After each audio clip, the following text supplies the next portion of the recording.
Being self-employed, is it what it's all made out to be? In this video, we're going to talk about 5 pros and 5 cons of being self-employed. Now, you might be thinking, why are you qualified to talk about this? Well, I've now been self-employed for a year. I left my job this time last year and have been a full-time online coach and personal trainer since leaving. A bit of a backstory, I left that job, like I said, a year ago. I'd been working it for 4 years up until that point, and I got to the point where I just got fucking sick of it, to be honest. I've been thinking in the back of my head that I wanted to pack it in for a while, and I decided to take the leap, took a big risk. It was a big risk because I wasn't making enough money from coaching to cover my expenses. So I had to make it work. Otherwise, I'd have to move back in with my parents, find a different job, and it would be very fucking embarrassing. So with my back up against the wall, I knew and backed myself, and here I am today, making it work. So that's why I'm qualified to talk about this. We're gonna go into the pros firstly. Actually, no, we're gonna talk about the cons because we wanna finish on a positive note, don't we? So the first con is financial uncertainty. Now, the good thing about working a job is you have a fixed wage and you know you're going to be getting that every single month.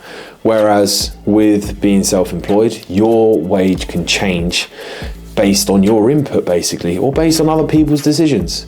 Tomorrow I could have 5 clients drop off.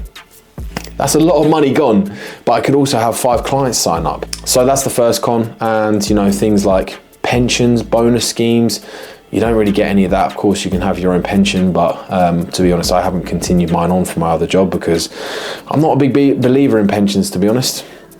I'd rather use my money now and just make enough money further down the line to save up and enjoy retirement. But yeah, I want to live life to the fullest now, so fuck a pension. Second point, no employee benefits. So no healthcare, holiday, like obviously I can take holiday, but you're still kind of working when you're on holiday. And then all the other benefits that you get with work, I don't know, like meals out if you get that with work, other social occasions through work, stuff like that. You don't obviously get that being self-employed. The third con is it can be quite isolated at times, and this was especially the case when I initially left because I hadn't started personal training yet. I only started that at the beginning of this year. So I was often in my office by myself the entire day, not really seeing another human face unless I went out for a walk. So that can get a bit lonely. I'm not too bad with it, to be fair, because I quite like my own company. I'm a bit of an introvert, so I don't mind kind of being by myself. But I know a lot of people that I've spoken to have struggled with this, and they quite like the office environment, chatting to people about just random shit. And obviously being self-employed, you get this taken away from you. However, for me, I do one-to-one personal training now, and that is my social time. Talking to my clients, talking to people in the gym. Obviously, I train myself, so that's my social time as well. I see the gym as like a club for the middle of the day because I don't go out clubbing anymore either. So the gym is my nightclub. I know, sad. The fourth point is responsibility overload. It can feel like you've got a lot of responsibility resting on your shoulders, and there's a lot of decisions that need to be made.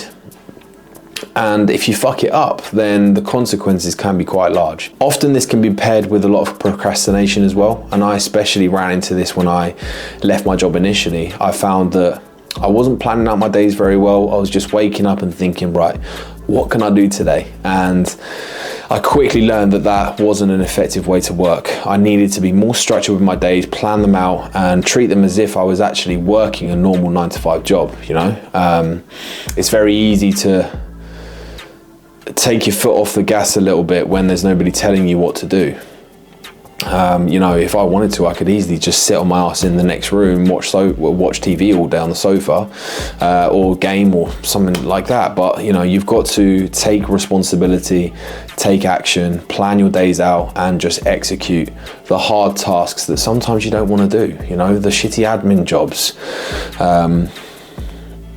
the social media content. You know, if you're an online coach and personal trainer, social media and marketing and stuff like that is a job in itself. So you've got to be consistent with these things. And the final con that I would say is work-life balance. So sometimes it's hard to turn off from work. Often, I'll have clients messaging me when I'm with family, when I'm with friends, and you can't ever really completely switch off. Like, sometimes clients need responding to urgently and stuff needs doing. Like, for instance, I've got a skiing holiday coming up in February, and I'm probably still gonna have to take my laptop out there with me and continue to work because clients still need responses and I still need to work. But I chose to do that, and although I put it down as a con, I enjoy what I do, so I don't really see it as work. So yeah, they're the cons that I came up with. To be honest, the only one that is quite a big con is the financial uncertainty. And I'm quite fortunate to the point where coaching is getting to the point where hopefully in a year's time I'm not going to be in that position anymore where I'm having to worry about money. So yeah, they're my cons. Coming on to the pros, finishing on the positive note. The first one, and possibly the best pro of being self-employed, is the flexibility and freedom that you get. Honestly, it's great because I live in a town centre, and for instance, I like to get my hair cut every Friday, and I can just do that whenever I want to. I can just pop out, get a haircut. If I want to go to the shops as well, I do my grocery shoppings on rest days, so I can go at times when nobody else is really going to be in the shops. I can go and get my car sorted, I can go to the dentist whenever I want to, and that's probably the best pro for me, is you've got no set guidelines of work time. Of course, I'm not going to be taking the piss with it and going out to meet mates for 5 hours and coming back and doing no work. But, if I need to go and do something in the middle of the day when other people wouldn't be able to because they're in an office, I can. So that's a big pro for me. The next point is being able to pursue your passion. For someone like me who fell out of love with their previous job and found something that gave them that spark, that passion, and being able to actually make money from that and now pursue it as a full-time career, it's the best feeling in the world, honestly. And it made me realize big time after leaving my job that money doesn't make you happy. Yes, it can help, of course, but I was quite worried that, I'm going to be taking a big pay cut, and I did take a big pay cut after leaving that job. Am I going to be happy, this, that, and the other? I'm not going to be making as much money. How am I going to do it? But as soon as I left that job and started just doing coaching full time, I was so much happier. And it made me realize the value of being happy over just having more money in the bank. The next point is I've got nobody telling me what to do. And it's fucking brilliant. You haven't got an annoying boss shouting at you, co-workers and other people just barking orders at you. Don't get me wrong, I've always been a team player, and I'll listen to what people above me in the company want me to do. But when you're in that position when they ask you to do something and you don't agree with what they're saying, but yet you still have to do it, I never liked being in that position, and obviously I'm not in that position now, so another big pro for me. The next point is being self-employed forces you to constantly learn and grow as an individual.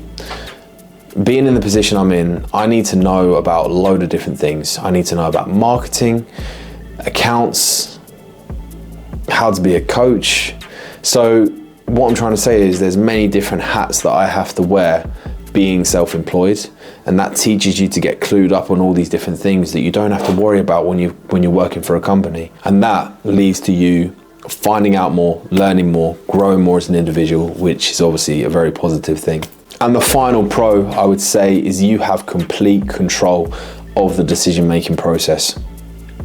So you can shape the company however you want it to when it comes to marketing, branding, logos, everything you have complete control over. So yeah, that basically wraps up the video. Now, if you're watching this and you're currently an employed person and you want to be self-employed, you want to pursue your passion, coming from a person that has done it and wasn't sure about it initially, if you are truly passionate about something, invest a lot of fucking time into it. Get really good at that thing and get into a position where you can sack off your job and just go all in with being self-employed, because I promise you it will be the best decision you ever make. For me, hands down, best decision I ever made. It's forced me to grow more as an individual.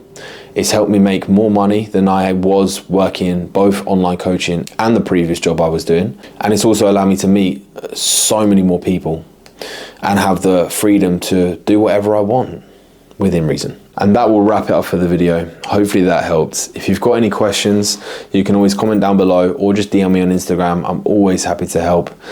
And that is it. If you've got this far, fair play. And I will catch you in the next one. See ya.